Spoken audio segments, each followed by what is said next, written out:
keleng bingleng anglelamong Nalendra ing negara Lokapala jejuluk Sang Prabu Danapati ing mangke Sang Prabu Danapati prasasat kaya linalasan otot bebayune tandar bekarekat kaya wong kelangan kiblat peteng dedet lelimengan candrane Panyaya Surya ingkang ketaweng hima labet denira menggalih kamurkane kang rayi Nalendra ing Alengka Diraja Sang Prabu Rahwana ya Sang Prabu Dasamuka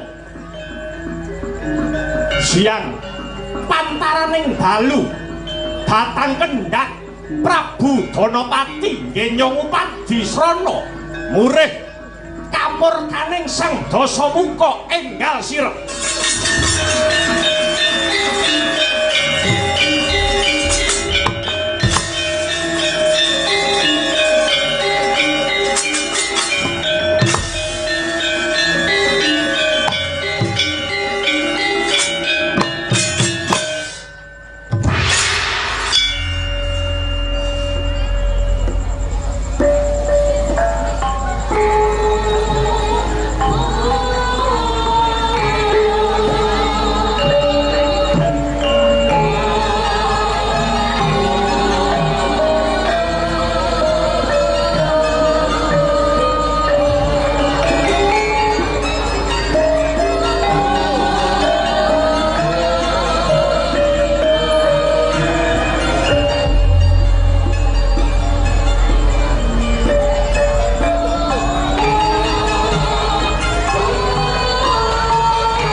Latalah sinuwun jejimat pepunden kula donya praping delahan punapa ta darunanipun dene paduka anak Prabu ing Ripalenggan sakmangke nedeng nandhang sungkawa ger mbok bilih wonten awrating jejibahan ingkang sinangkul pundak kanan kang sarta kiring keparenga kang bapa Begawan wis nungkara nderek anyangkul nger semanten ugi kula Sang Prabu kang abdi kepatihan kula pun Patih Banendra arsa cumadong dawuh punapa ta kang abdi nandhang kalepatan menawi wonten kalepatan ingkang kula sandhang swawi kula aturi paring pidana katigasa jangga kula namung arsa ndherek duh sinuwun ya jagat dewa Bathara ya jagat panestungkara Yuwang suksma pangabdi linuwih muga ngayomana mring sagunging para dasih Bapa Panembahan Begawan wis nungkara kawula nuwun wonten tinimbalan ingkang adhawuh anak angger estunipun mekaten Bapa ingkang dadosaken sungkawaning manah kula labet anggen kula mrihatosaken kamurkanipun kadang kula muda ing Alengka Diraja Yayi Prabu Rahwana inggih Yayi Dasamuka anggenipun kepengin anglenggahi dampar keprabon Lokapala awit kula inggih sampun nampi nawala ingkang dipun tapak astani dening Yayi Rahwana ingkang surasaning tulis Yayi Dasamuka kepengin dados ratu mapan wonten ing nagari Lokapala mriki, Bapak. Menawi tetela mekaten Kang Rayi Dasamuka menika badhe milik kalenggahan paduka Angger anak Prabu Danawati. Nger wonten tetembungan sedumuk bathuk senyari bumi negari Lokapala kedah ditotoi pati. Nger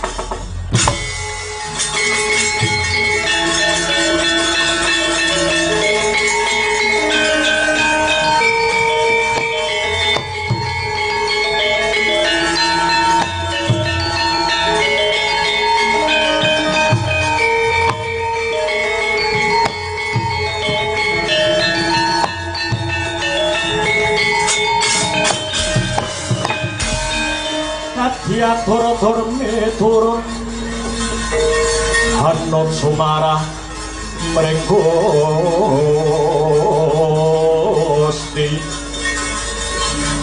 dene sedini mangutama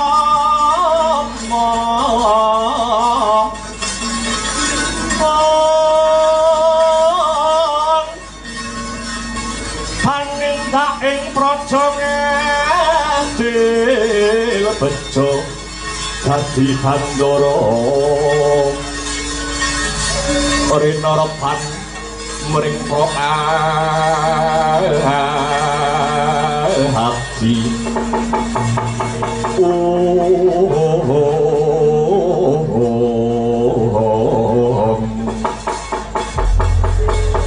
mangke riyin Bapak, mangke riyin menawi kula boten mekaten Bapak, menawi Danawati boten mekaten. Awit menapa? Awit kula anggadhahi adeg-adeg tuwin kapribaden piyambak. Nalaripun kados pundi nggih?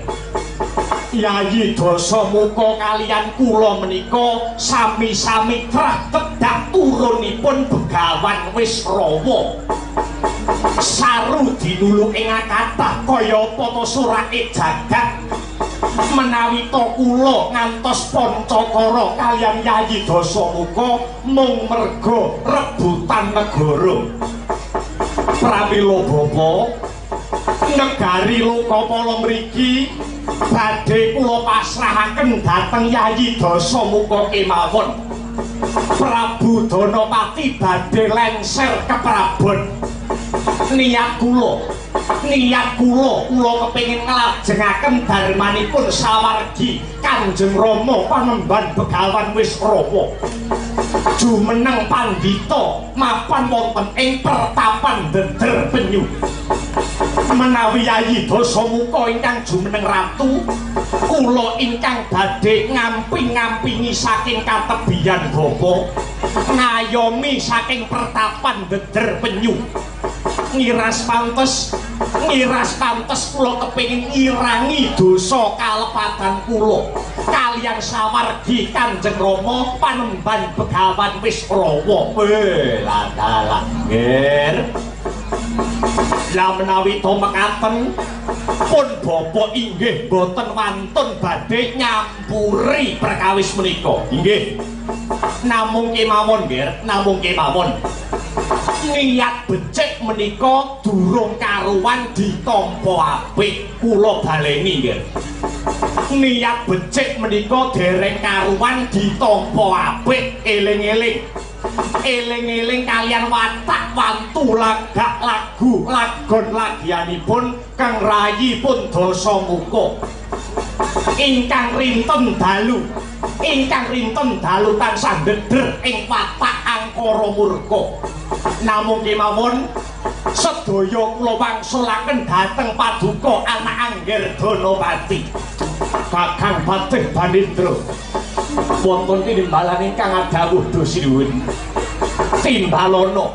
Timbalana abdiku kinasih Dityakala tenunggoh muka kinen ngadhep ana ngarsaning ingsun.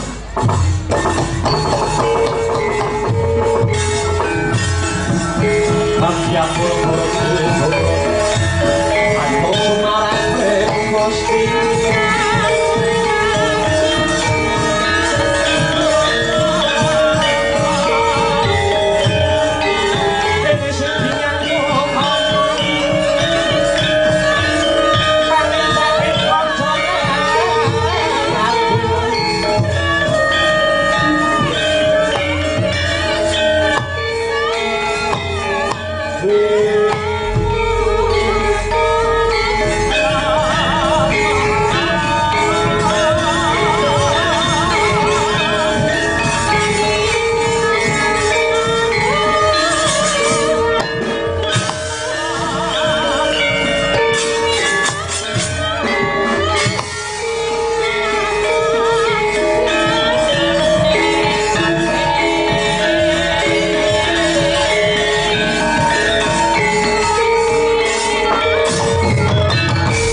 Sokoro rupa ora soten nalendra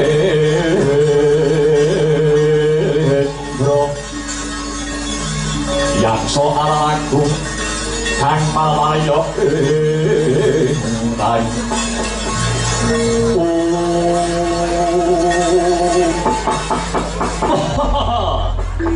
ladalah kagiat raos sing manah kula sinuwun papareng nimbali dumateng ingkang abdi kula pun Ditya Kala Tenung Goh Muka kula Ditya Kala Tenung Goh Muka nyadong dawuh sinuwun Goh Muka kawula nok-nok wonten timbalan ingkang adawuh aja dadi rasane atimu marmo sira sun timbali ana ngarsaning sun pranyata iki ana kewajiban ingkang wigati kang kudu sira tindakake Goh Muka kawula nok-noknon menawi paduka Sang Prabu Danapati ingkang kepareng paring kapitadosan dhateng Goh Muka senadyan to alit sakit ageng dumugi pecah tamtu badhe kula estokaken lho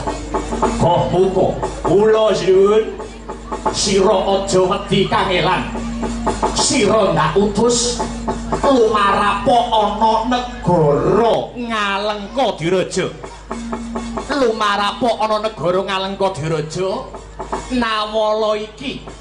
Nawala iki aturna marang ngarsaning Yayi Dasamuka mung wae Goh Muka mung wae wanti-wanti piwelingku Nawala iki yen ora tinampa dening Yayi Rahwana pribadi aja pisan-pisan Nawala iki ndok aturake nuwun inggih prastawa dawuh pangandika paduka sinuwun ingkang abdi kula pun Goh Muka daya nyuwun pamit sarta nyuwun tambahing berkah pangestu bidal dinten menika lho Goh Muka iya lelungsen ndak bebakali kakang Patih Banendra kawula wonten timbalan ingkang adawuh sinuwun amiji kula pun Patih Banendra aja negake lakune Goh Muka awat-awat ana lakune nganti tekan tepis piringe negara Lokapala kantinen Wadyabala Lokapala sak cukupe nanging aja nganti ngawis tarani nuwun inggih ngestakaken dawuh kalilan nyuwun pamit saha nyuwun tambahing pangestu sinuwun nganggo tekad satriya tanah Jawa muga-muga sembada kang jinangka Basuki kang kaesti rahayu kang tinembu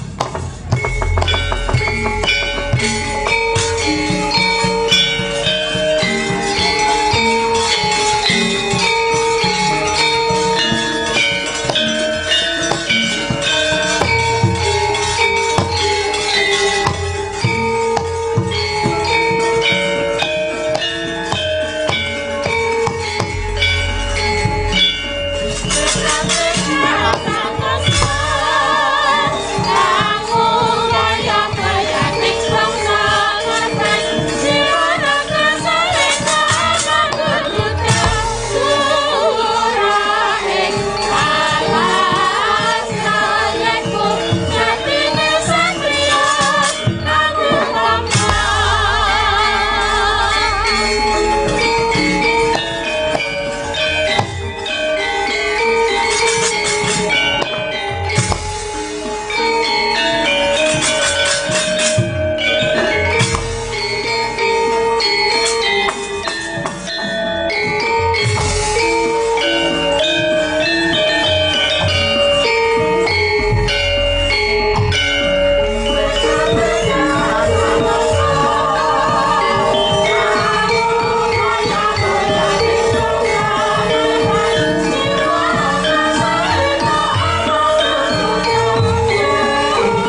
jelanganira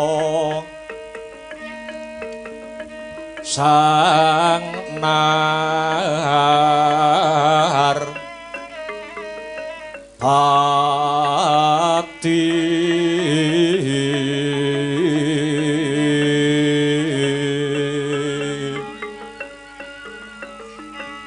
lampah hira alon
ginarabak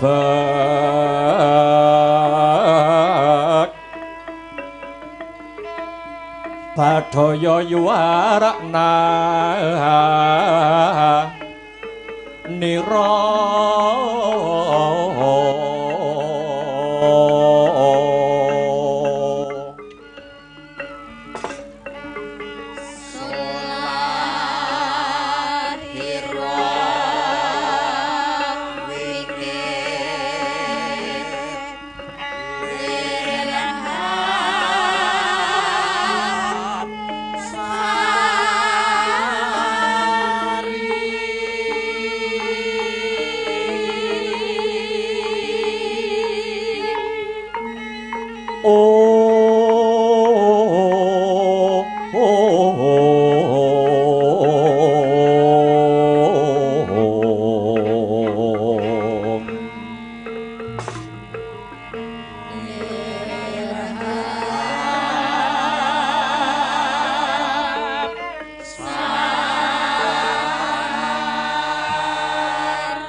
Iwang suksma mangadi luwih payungana marang kayuwananing sun ya bandaku ya donyaku.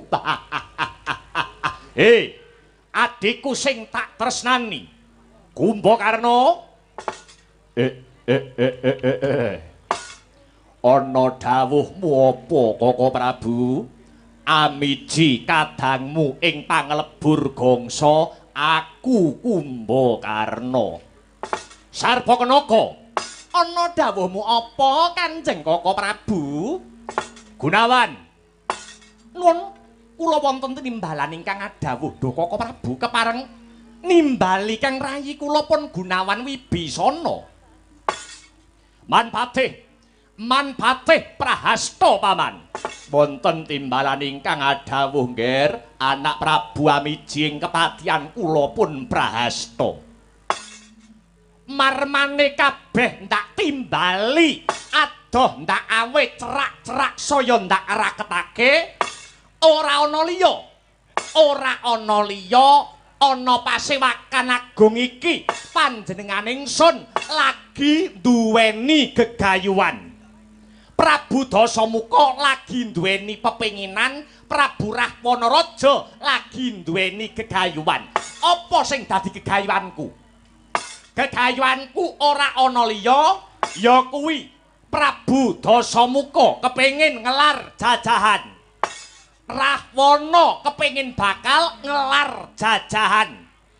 Kowe kabeh padha nayukyani apa ora? Yen to panjenengan ingsun jumeneng ratu amba jajane akeh para raja Narpati sing teluk kumungkul lawan Prabu Dasamuka. Kakang, Kumbakarna piye? Aku nderek mangayu bagya, Kakang. Awit saka niyate Koko Prabu anggone bakal ngelar jajahan. Mung wae Koko Prabu. Senadyan to akeh para raja Narpati sing padha teluk tumungkul marang negara Ngalengka iki, sak bisa-bisa aja nganti ginebak sarana peperangan. Awit apa?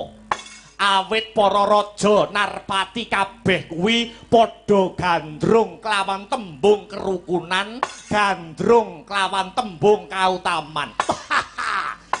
Yen kaya ngono kuwi mung lagi gampang diucapake ana ing pangucap. Karepe Kumbakarna, karepmu para raja lan Narpati emoh perang, emoh aduta sing balung uleting kulit, merga gandrung karo tembung rukun, gandrung karo tembung kautaman. Rak ngono to mau?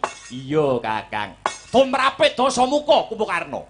Tumrape Dasamuka kaya ngono kuwi jenenge ora perwira. Ora perwira, ora kondang, ora kuncara. Kuncaraning ratu. Kuncaraning ratu kuwi tumrape Dasamuka, ratu sing amba jajane ngelar jajahan kanthi cara adu ta sing balung muleting kulit. Maju ketok dadane, mundur ketok gigire. Lanang ki ngono kuwi. Lanang iki wani perang, lanang iki wani didu, lanang iki wani ditandingke. Kuwi jenenge bocah lanang. Ora malah ketoke apik ning ngarepe Dasamuka, yen ning mburi ngrasani elek karo Dasamuka.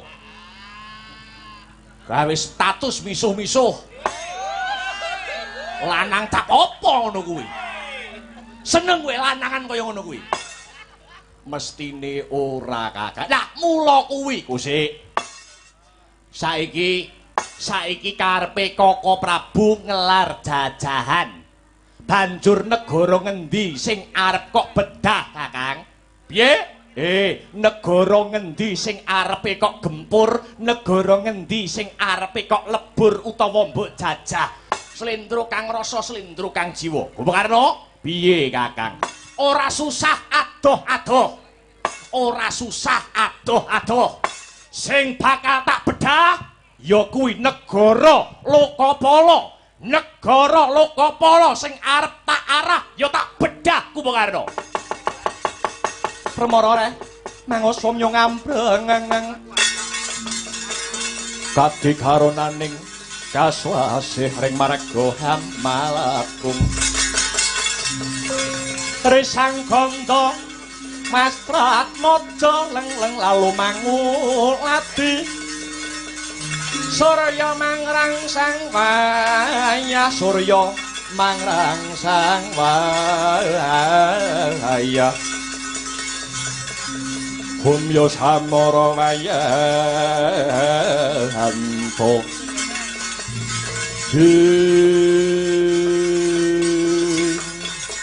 Blue sing arepe kok bedah negara Lokapala. Iya, Kakang.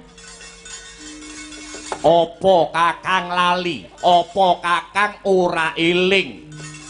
Yen negara Lokapala kuwi ratune Kakang Prabu Danapati.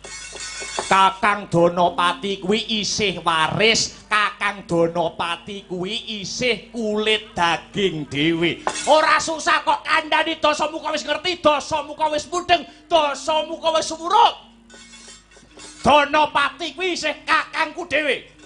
Sedulur tunggal Rama seje ibu, padha-padha trah sang wis rawa. Tah apa sebabe Kumakarna? Apa to sebabe Dasamuka kepengin ngelar jajahan nglengser ke prabone Kakang Danapati sebab manut saka pangrasane Dasamuka wiwit jaman kepungkur nganti tekan dina iki Kakang Danapati anggone dadi ratu kuwi babar blas ora ana undak-undakane.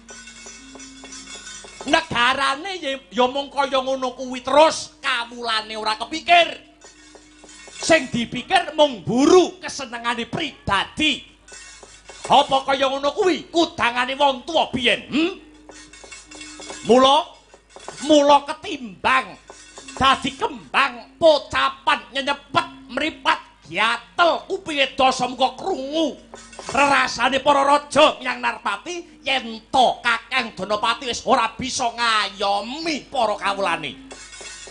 Kon mudhun, kon leren.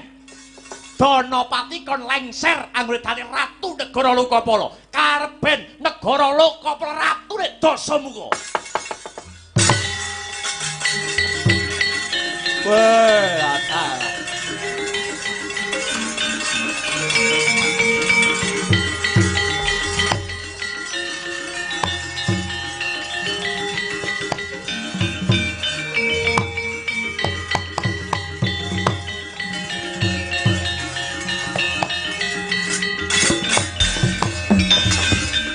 Leng-lenging griya mangu mangun gong kanduhan rimang lerleno tanpa kanen lerleno tanpa kanen yen tantu lusa yen tantulusa mengko sang Hyang Utama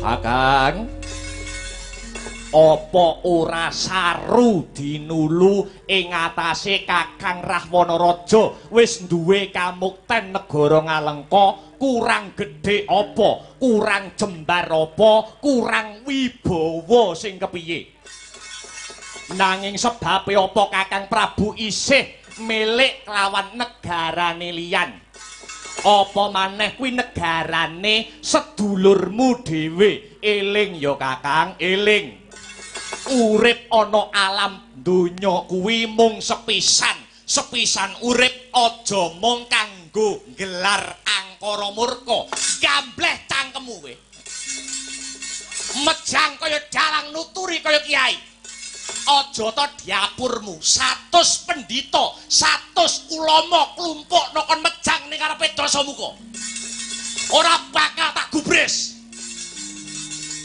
wong sing wigati Dasamuka kepengin jongkeng palenggahan negara Lokapala kanthi cara ta sing balung ngleting kulit rikala semono aku wis utusan rikala semono aku wis utusan rikala semono Prabu Dasamuka wis kongkonan ngaturake nawala ngaturke wujute Kintaka marang negara Lokapala mung kari ngenteni Dasamuka mung kari nunggu piye pangsulane Kakang Danapati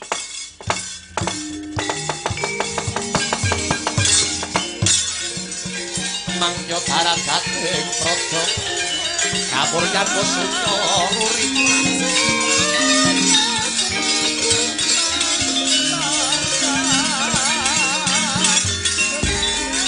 ora sangreh ing ukara kalana tanpa kalupi lar silas tuti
Pandhawa tata Kadiwisaya Ngendriyak sasara maruta pawana bana margana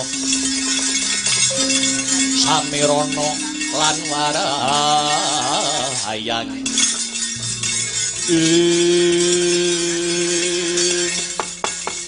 Amit pasang Kalimantabik sinabeta ing ila-ila duni dumawaing tawang tuwang sinuwun kula ingkang sowan paduka sinuwun kawula nok-nok-non ora pangling ndak wis padhake iki kaya buta lokapala kawula nok-nok-non nggih nderek sudi amastani kula pun ditya kala tenung goh muka padha becik sak kamu goh muka inggih awit kasembuh berkah pangestu paduka sinuwun raharja pisawanan kula boten langkung kula ngaturaken sembah pangabekti mawantu-wantu mugi kunjuka sahandhap pepada paduka sinuwun lah ya to ya pangabektimu wis ndak tampa gawe lega gambira tias ingsun goh muka sakwise satata anggonmu lenggah sakwise satata anggonmu sowan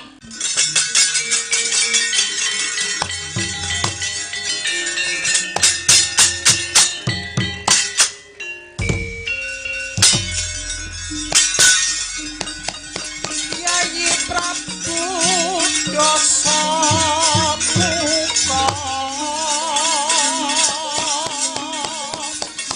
pun kakang Sri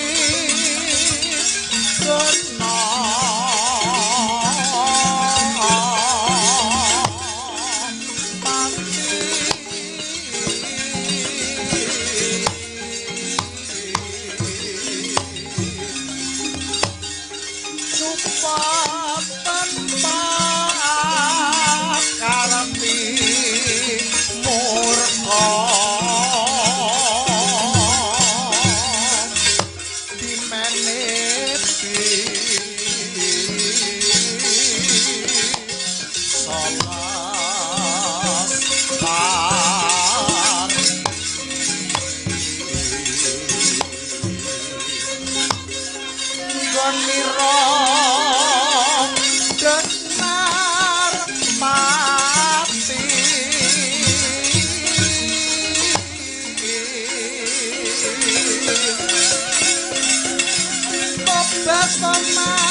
Dodo kang mawi ngolengis medhot patoning lati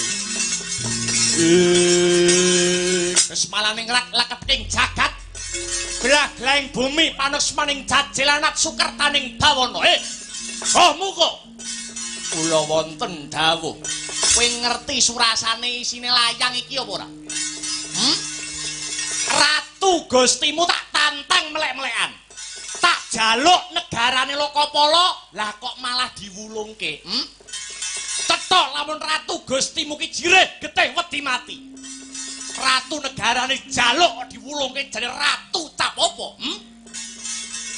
Mestine kudu direwang nganggo pecahing dodo.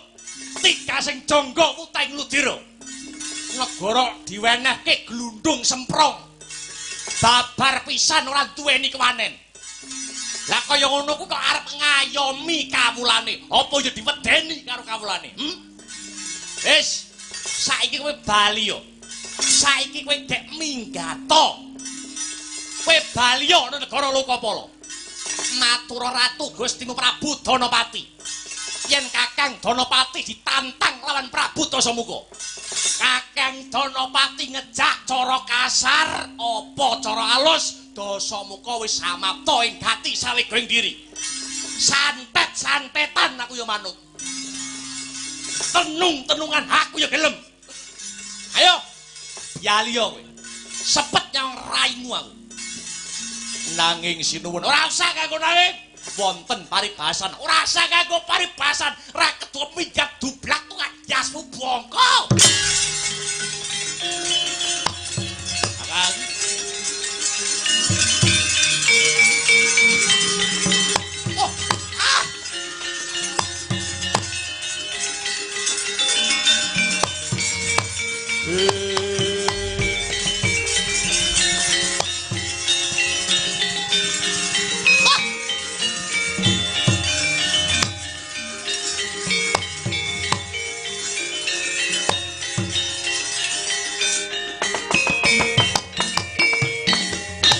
Kumbakarna, sejatine kakangmu Dasamuka tumindak kaya mengkene iki babar pisan.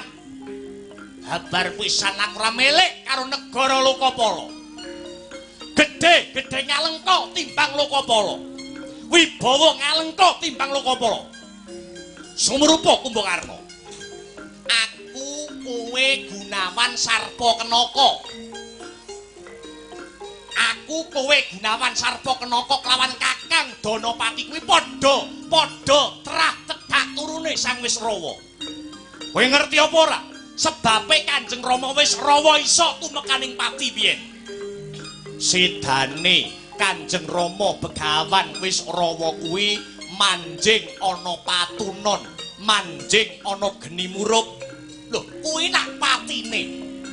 Jalarane mati ki apa ngerti ora kowe? Pak, yen perkara kuwi aku ora mudeng Kakang.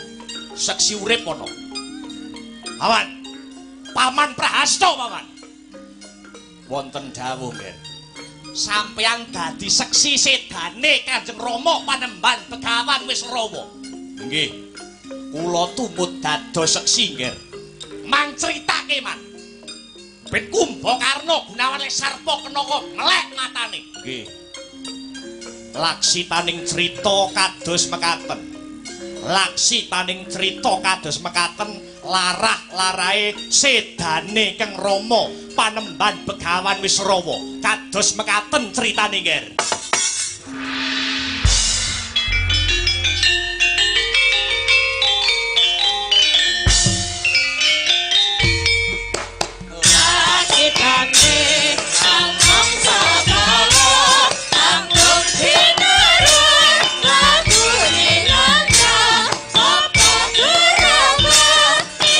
Sansaya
Praja sarta para satriya aglar gumelar hamblabar wonten ing alun-alun nagari Ngalengka. Blabar kawat janget cinencang ajanging sayembara perang ingkang den adani dening Sang Senopati Ngalengka nenggih Risang Jambu Mangli. Sekaring kedaton Ngalengka Dewi Sukesi ingkang dadi kukupane. Para raja satriya samya gumregah gagah jumangkah aning blabar waja kenteng kawat.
Puspitorum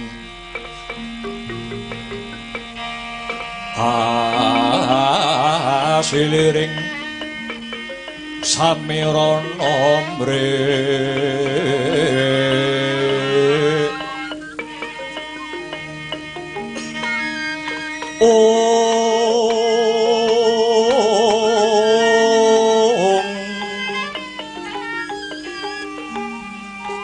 sekar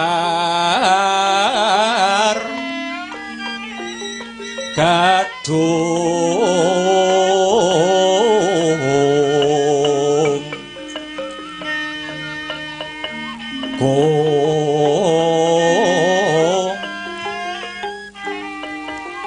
ngas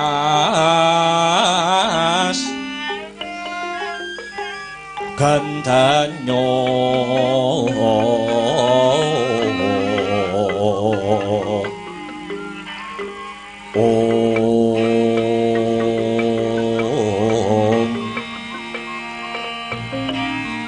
maweh rarasaning driya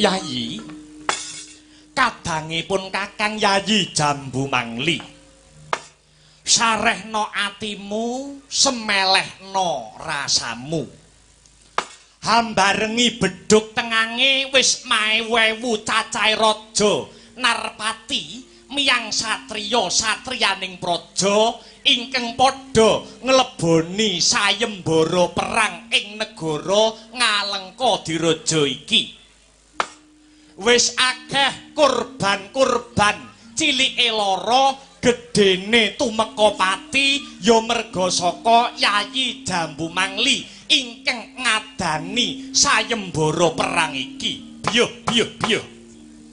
Yen sayembara iki ora ndok rampungi, apa ya iki engko kelakon?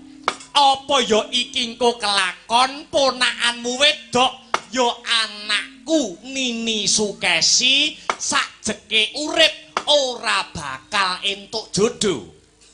Jalaran lumain bawana urepe ngakasa. ora ana kang bisa nandingi kadigdayane Yayi Jambu Mangli. Aja to ngungkuli madani kasektenmu wae ora ana. Lah yen perkara iki kedlarung-dlarung, apa ya kelakon? Apa ya kelakon ponakanmu wadon si Sukesi bakale dadi perawan tuwek to Jambu Mangli? Kagiat risang kapirangu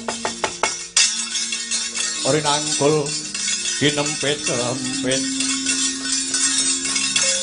doh sangret naning bawana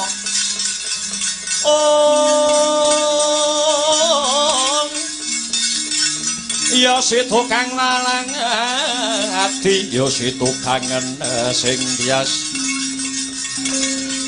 ya si tukang kudu garing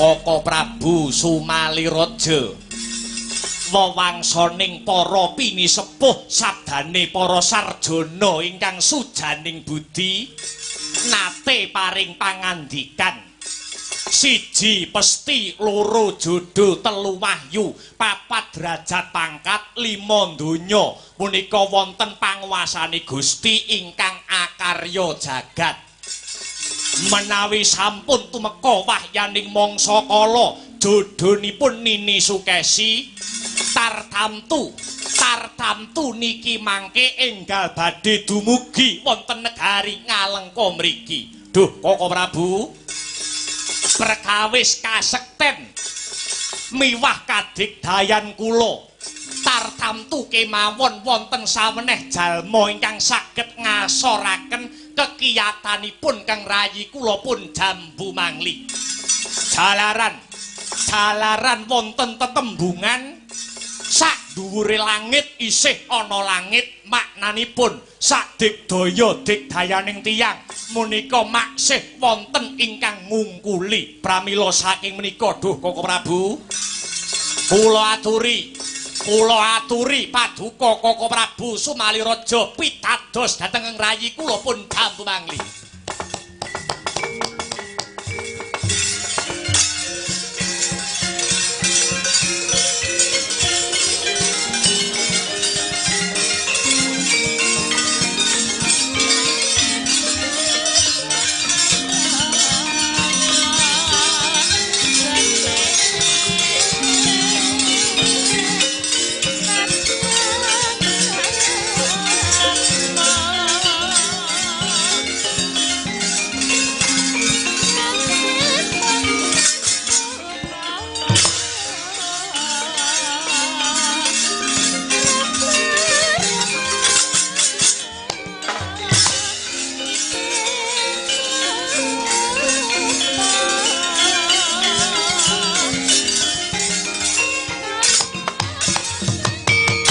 Monggo Kakang Resi.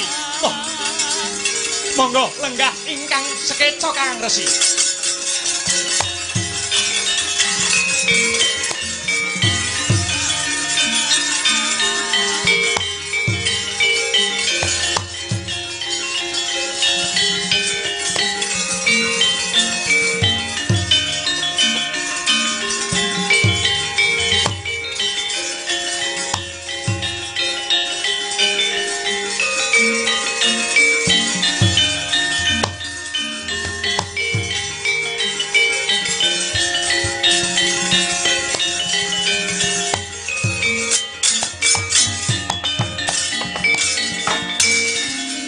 Angudari tiasa riwut Urwati rawat hati Wati lamun kauningan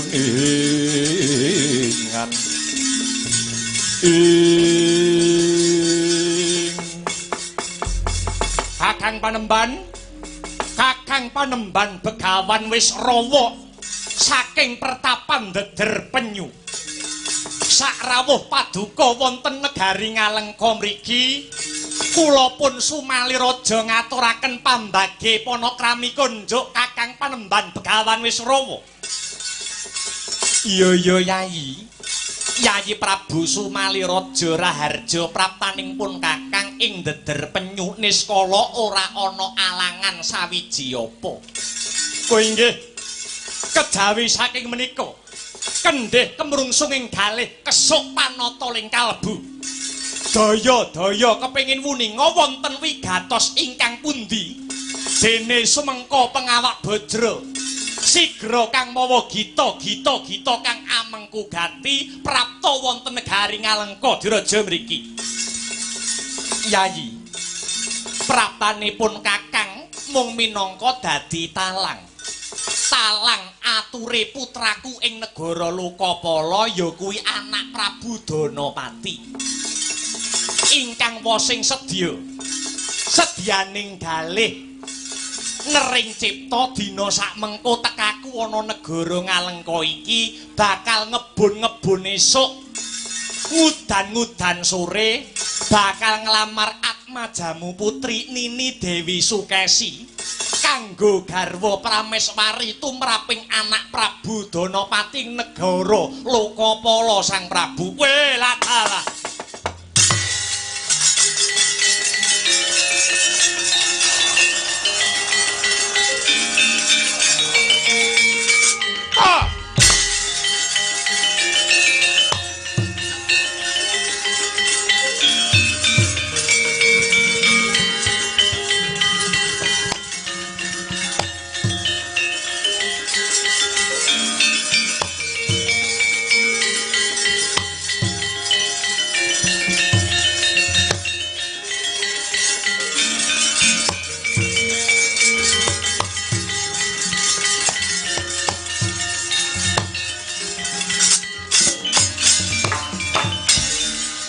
Pangapunten, kula pun Jambu Mangli ingkang lemah bengkah nyelo-nyelo radi majeng anggen kula lenggah. Koko Prabu, babar pisan kula boten badhe nilar ing reh tata krama kang sarta yudha negara. Eneng apa Jambu Mangli, eneng apa? Koko Prabu, sipating Nalendra menika kedah berbudi bawa leksana. Lire berbudi tansah geganjar mula wisuda bawa leksana tegese netepi ing reh pangandika. Paduka ingkang sampun paring palilah dhateng kula. Sinten kemawon ora nyawang raja miyang para narpati mandhapipun satriya-satriyaning praja. Senadyanto wong pidak pedaraan loro saudon telu sakuruban saged mala krama ponakan kula pun Nini Sukesi menawi saged nglangkai bangkene Jambu Mangli ingkang angka kalih kedah saged medharaken sastra Jendra Hayuningrat pangruwating diyu. Pramila saking menika wis dicukupi tekan semene Jambu Mangli, dicukupi tekan semene. Mboten Koko Prabu, mboten. Dinten sak mangke tetep jejeg adeg-adeg kula. Sinten kemawon kedah saged ngasoraken kadigdayanipun Jambu Mangli. Yen to kepengin mupu putri saking negari Ngalengka. Jambu Mangli, kae iki sawangen. Sing nglamar kuwi Kakang Panemban Begawan Wisrawa. Pandhita ingkang linuwih kudune kowe bisa milah kang sarta milih. Jambu Mangli, mboten. Wis Yayi Prabu wis. Saiki Yayi Prabu ora perlu kuwatir yen to pancen si Jambu Mangli tetep ngugemi wujude sayembara perang iki. Begawan Wisrawa ya bakal saguh nglakoni sayembara iki. Jambu Mangli, apa kowe ora ngerti kaprawiran lan kadigdayane Begawan Wisrawa? Iki mengko sisip sembire luput katuranggane nyawamu sing bakal dadi totoane. Nyawa kula badhe kula udhakaken kinarya netepi jejibahan menika. Lah dalah dikandhani lah kok malah mancasi. Wis Yayi wis. Ayo Jambu Mangli, enggal munggah blabar kawat janget cincang. Tak tak turuti apa sing dadi kekarepamu. Sumangga Panembahan.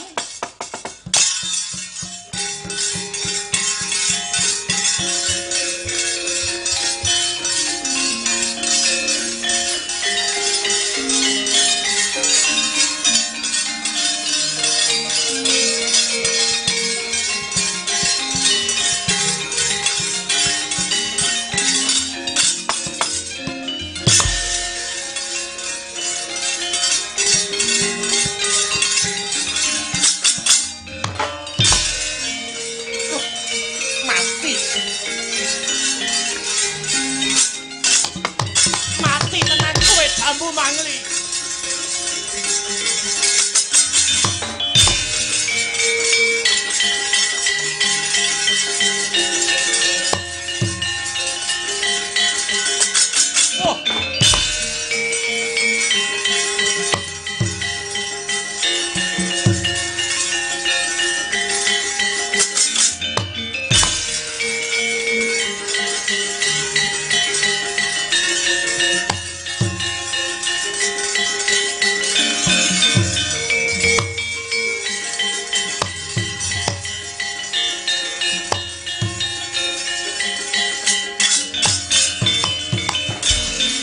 Swakarya wangsit pindha gumbangan kaping kawan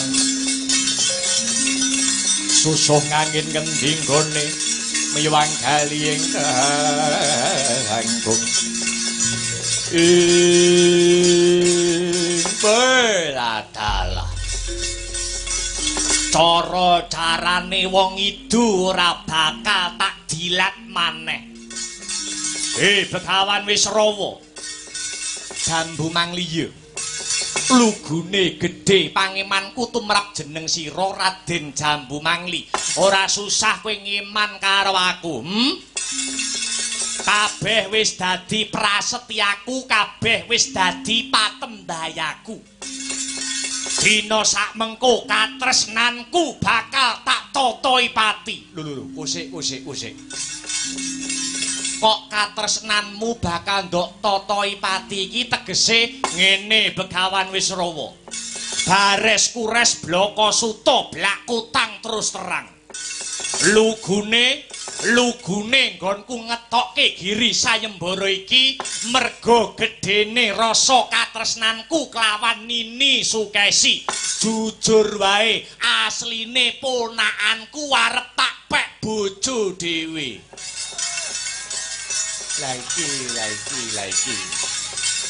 Suwe-suwe kok ngawur kowe. Ngawur piye? Aku lanang kono wedok. Ya to, iya.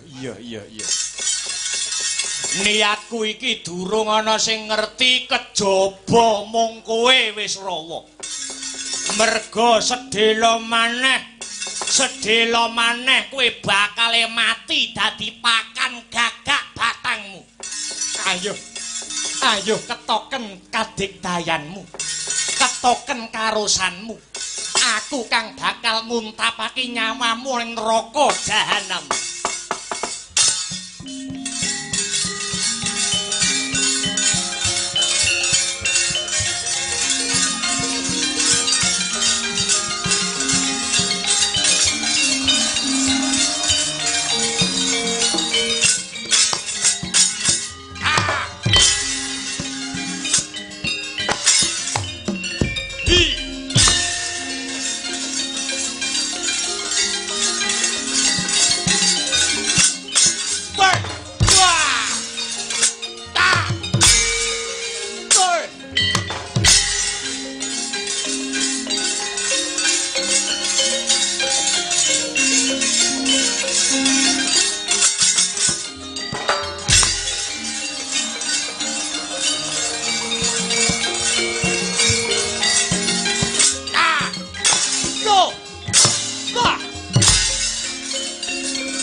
rame nggih nyobondo yuda.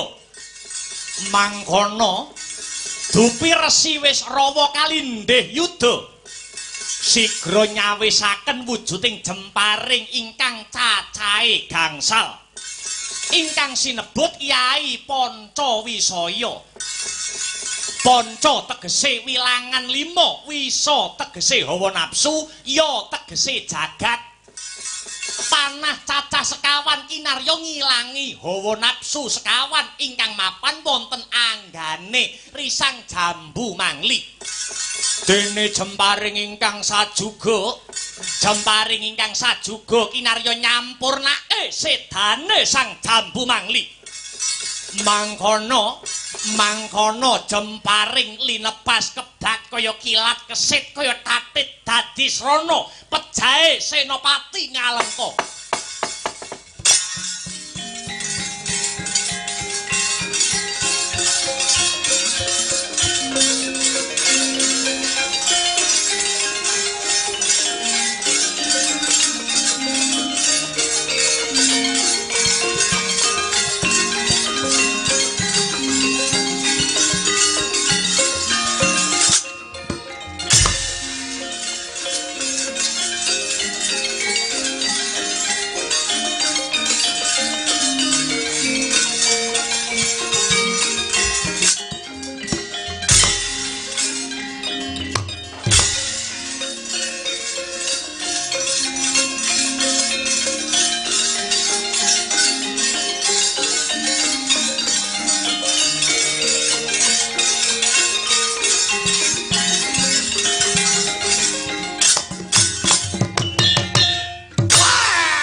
Sampo.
Manganjur laguning angin kukur agraning rega. Guru-guru nita kagiri-giri.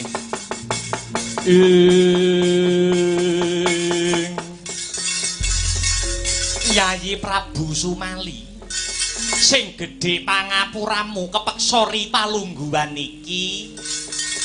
Kadangmu jambu mangli wis kelakon ndak sirnakake. Mboten dados menapa Kakang Panembahan, lakar sedaya kala mau ingkang dipun pikajengaken dening Yayi Jambu Mangli. Pramila sampun satrepipun menawi lelampahanipun kedah kados mekaten Kakang Panembahan. Iya. Sak rampunge wis rawa wis kelakon nyingkirake Jambu Mangli. Banjur bebono apa maneh sing kudu ndak wujuti. Inggih. Ingkang angka kalih nuwun inggih. Pamutahipun anak kula pun Nini Sukesi anggenipun adreng lan kenceng kepengin mangertosi wedharan kawruh sastra Jendra Hayuningrat pangruwating diyu. Sukesi panemban wis rawa mara gage kantinen manjing ana sanggar pamujan Yonini Sukesi. Men bisa wening anggene bakal ambabar ilmu suci iki mengko. Nuwun inggih ngestuaken dawuh Kanjeng Rama. Muga-muga kanthi srana wedharan kawruh sastra Jendra Hayuningrat jiwane sinatriya bisa anyrambah ana bumi ngalengka. Jiwane sinatriya bisa anyembuh ana ing para kawula miyang Purbebrayan Agung kang mapan ing Alengka diraja iki.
Siung gajah duh asmirah Indrajit pantunungipun rikma memes ngembang bakung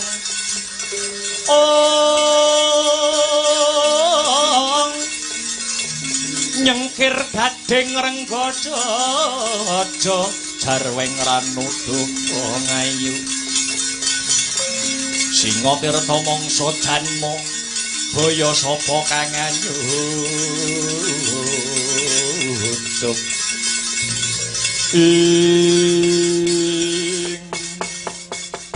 Wa Panemban sakmenika Wa Panemban sampun kula papanaken wonten ing sanggar pamujan sumangga kula aturi ambabar aji sastra Jendra Hayuningrat Nini Dewi Sukesi sayektine tumanjane aji sastra Jendra Mono kudu pratitis ora kena waton karep lan kepingin awit apa ilmu iki ilmu kang suci lan werit yen nganti kalah cipta sisip sembire luput katuranggane dudu dalan pangruwatan ingkang teka nanging malah bisa ambabar wisa ingkang gegirisi ingkang tundhone bakal ngrusak marang jagat mula kang mengkono Nini timbangen ingkang kongsi adil saringen ingkang kanthi lembut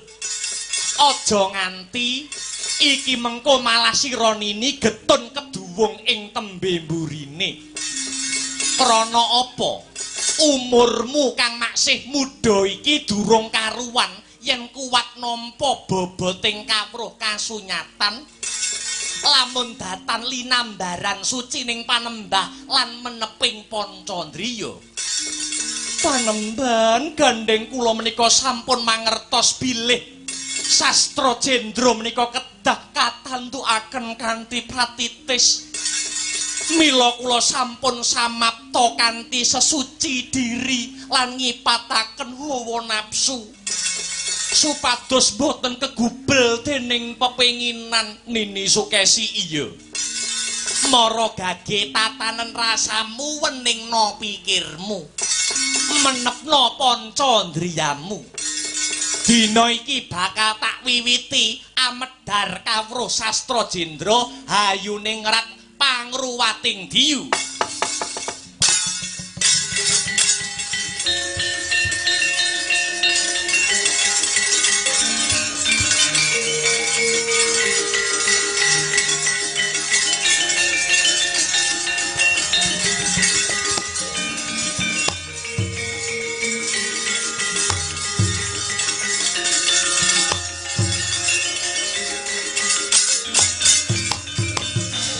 Tatan ngawruhi kang tekane tanpa sangka sangijen yen bari sarasati sayati andayani makaing sadaya.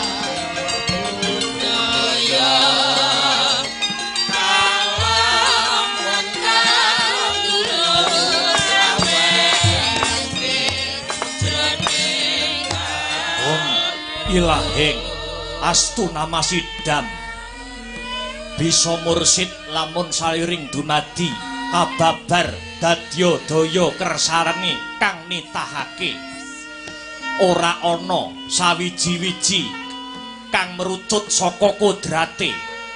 Sastra Jendra Pangruwating Diyu obor pepadang swasana pepeteng lamun wis nyarirani padang mahanani pakarti rahayu sirna sarining hambek angkara murka wedaring Sastra Jendra Hayuning Rat upama samudra kinarya mangsi akasa minangka dlancang sayekti durung paja-paja yen to bisa rampung panulise satuhu tan kena kinaya ngapa agung luhur sarta jembaring teba sipating sabda suci kang mewarah kasunyatan jatine sangkan paraning dumadi muhung bisa tinampa titah wis piniji kang sarta kapiji ing jagat.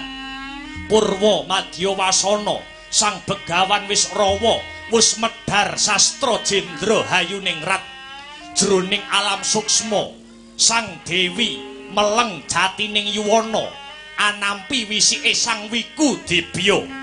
Hamung sayekti aji Sastra Jendra dudu basa wantah ingkang dumeling karna nanging wisiking Bathara Luhung ingkang kedah tinampi wisiking Bathara Luhung kang kedah tinampi srana weninging cipta lereming kang Pancandriya ing mangke wiwaraning suksma Sang Dewi dereng tinarbuka ing mangke wiwaraning sukma Sang Dewi Sukesi dereng tinarbuka dereng menep krana sugenge Dewi Sukesi maksih kegubel kridaning hawa nafsu.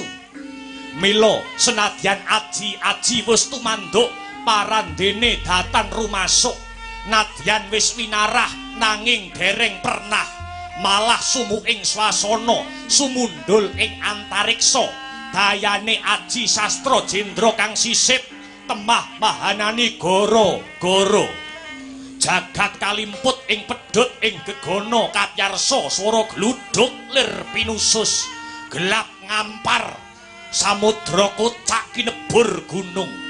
Sastra Jendra mahanani banjir lahar bleber dupi tanggap tekaning siku denda nalika semono giya garagapan sang begawan Wisrawa ngraita lamun tanduk salah sipta temahan kandhek ngenira wewarah aji Sastra Jendra kandhek sabdaning Sang Wiku Dibya.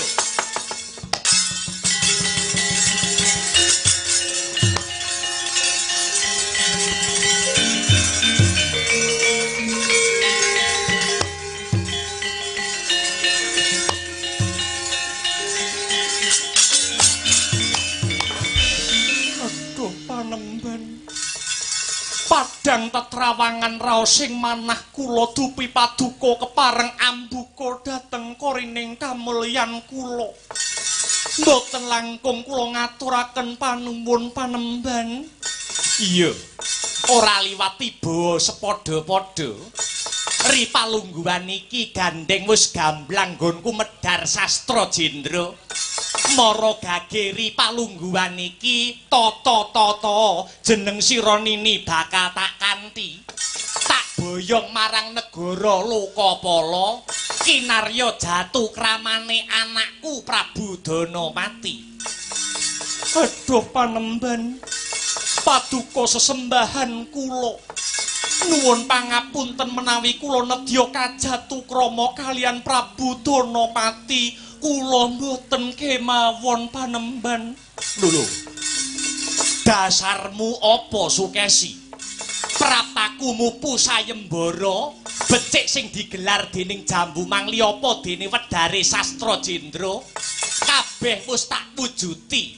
Wis sak trepe lamun ri palungguhan iki jumbuh kelawan perjanjen jeneng sira tak kanthi mapan ana negara Lokapala kinarya jatuh kramane putraku Danapati.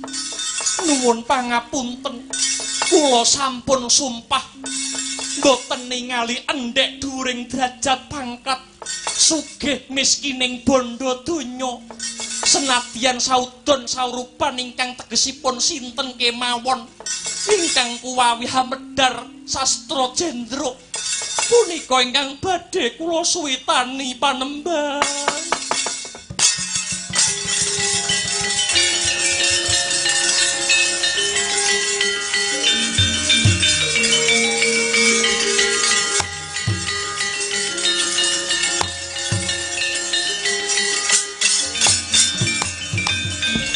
Sukesi ing arep aku rak wis kandha.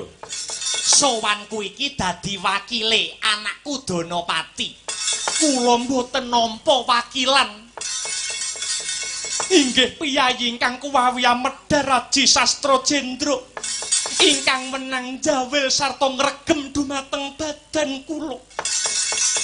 Mila ri palenggahan samangke kalilan kula pasrah jiwa raga dumateng paduka panemban. Inggih namung paduka panemban wis rawa ingkang menang raosaken kanikmataning badan kula pun Dewi Sukesi. Sukesi, aja mlinger kiblatmu. Iba kaya ngapa surake jagat lamun to pakartine wis rawa nuruti apa sing dadi hawa nafsumu. Aku mengko bakal matur sarta paring katerangan apa marang wong Lokapala mligine anakku Danapati.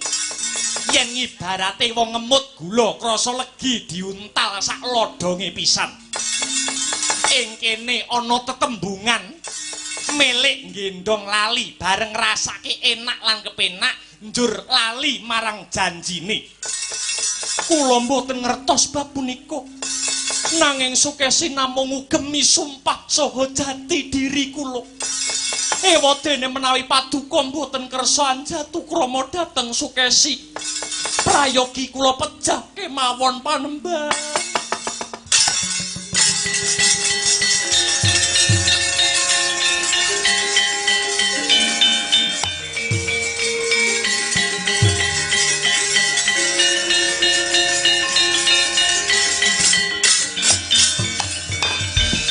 Leres apodo tumiling angulati Puspita medhemindah kang warni Puspita medhemindah kang warni midering taman kalak ulat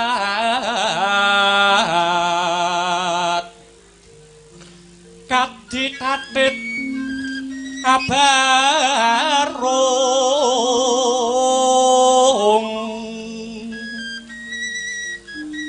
kang pamulung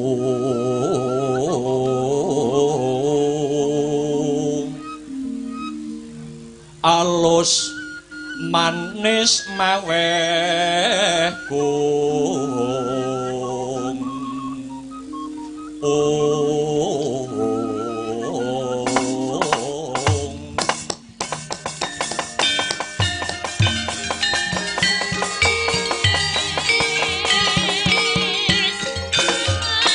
rada kocak. Ewuh aya ing pambudi Sang Resi Wisrawa dupi midhanget aturipun Dewi Sukesi ingkang ririh ruruh angarih-arih. Mangkono tanggap ing sasmita Sang Ayu sigra manembah manguswapada kalajengaken amijiki ampeane Sang Resi. Ing wanci dalu yang condra kaya nglingling dawana cahyane rembulan kang anyarengi purnama sidi nrabas genteng kaca nembus sanggar pamujan nyoroti sarirane Dewi Sukesi satemah mencorong pasuryane kaya widodari ndarat. Lelewane Sang Ayu eseme Sang Kusuma kaya bledhek kang nyamber imane Sang Wisrawa. Liringing netra kincanging alis prasasat rubuhke kabrahmanane Sang Wiku. Kedadak ana udan riwis-riwis ambabar hawa atis. Parandene saya ndadi Dewi Sukesi nggih mamet prana memanuhara mring Sang Resi. Saya kendel tilar ing katrapsilan. Dewi Sukesi anyopot busanane setunggal mbaka setunggal. Satemah ngiglo nglegena Sang Dewi tanpa busana. Kedher jantunge Resi Wisrawa brol ponang riwe kaya dineres mandeng menteleng eman yen kedhep. Mulat endahe Sang Ayu kabuncang kapandhitane mamprung kasutapane satemah ilang sipating pendhita lan putri, ilang sipate guru lan murid, anane amung priya lan wanita kang kaprawasa ing birahi. Ing sepi margane lali Begawan Wisrawa ambruk marang pepangkone Sang Dewi Sukesi. Candrane Sang Resi kaya kumbang ingkang brengengeng ngupaya marang dununging sari. Bawane kembang kang maksih kudhup pramila miling-miling Sang Bremara nggih ngupaya marang dununging sari. Dupi wis permana ya kaingsep-ingsep nganti tapis. Satemah marem antuk jatining pemarem panjerite Dewi Sukesi ingkang rasake kenikmatan donya tanpa timbang nganti kaya sundul langit. Prahara nimbrung Alengkajraja.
Diwasaning ari gumantos ing candra lan warsa pagedhonganing crita kusumaning ayu Sang Dewi Sukesi wis kelampahan kawengku dening Begawan Wisrawa ora kadhawuhake marang putrane ning malah dipek dhewe.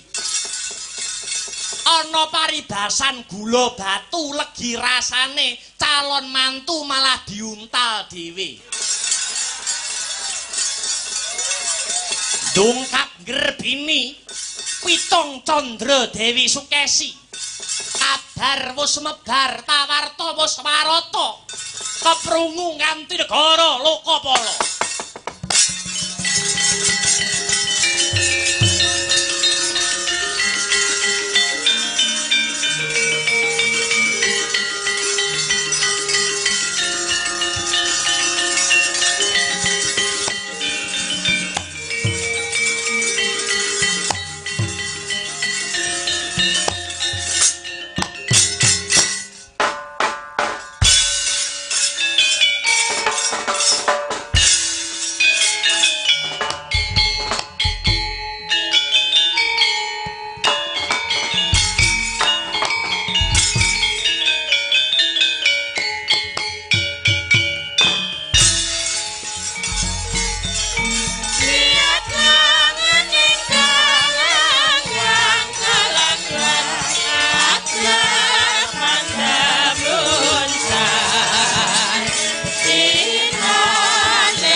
Wisrawa kurang ajar.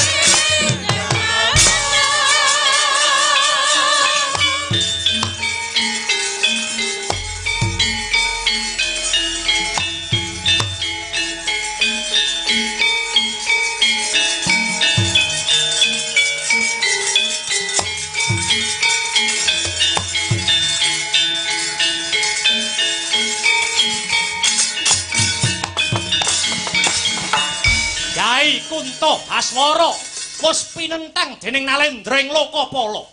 Nalika samono mlengkung kaya putung-putunga gendhewane. Geget waja Prabu Danapati. Janggane Kang Rama wis rawa kang kaincer.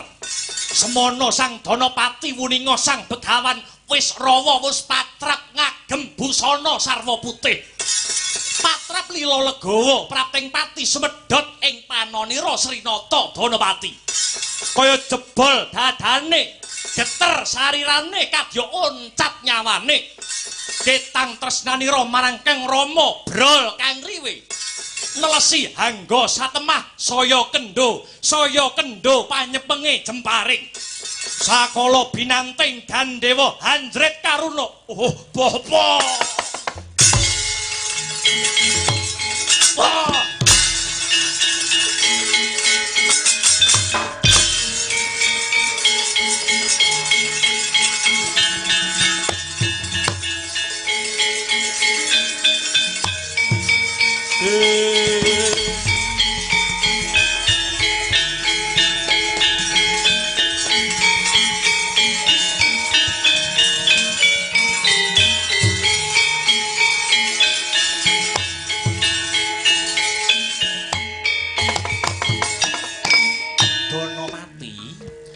Aja sira kang nampa pidana anakku cah bagus. Petenge jagat rusak ing kahanan ora ana liya krana nggonku sisip ing panindak. Mongko wis wahyaning mangsa kala tetil aku kudu nanggung ala becik. Dina iki pun bapa bakal mitungkas kelawan sira Danapati. Pun bapa bakal nglilake kondur marang Lokabaka. Sadurunge pun bapa bakal kondur, dina iki sira bakal tak paringi kasekten.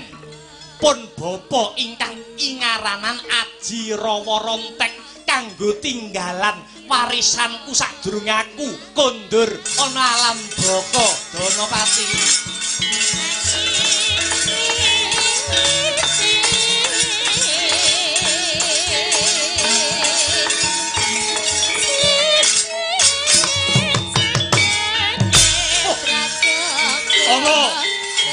Bapa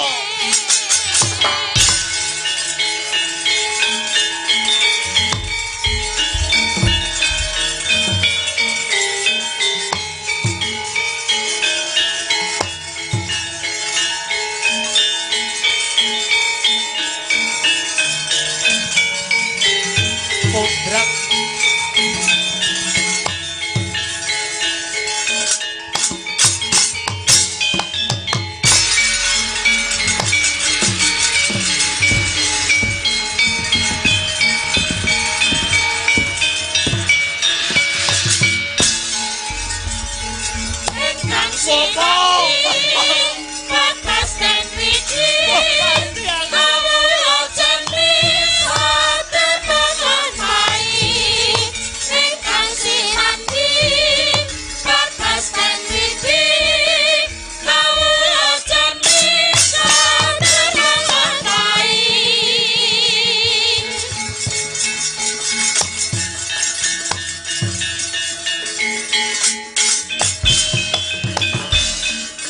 Bagus rupamu, gagah dedekmu nanging wengis bebudenmu Donopati. Kowe tegel mentolo karo bapakmu dhewe. Donopati, Donopati, kowe tegel karo wong tuamu, tegese kowe ya tegel karo sedulurmu kang masih ana kandhutaning Dewi Sukesi. Eling-elingen sumpahe Dewi Sukesi, Donopati. Anakku sing ana sajroning kandhutan iki sing bakal besuke males sedane bapakmu, Donopati. Ojo mati aku.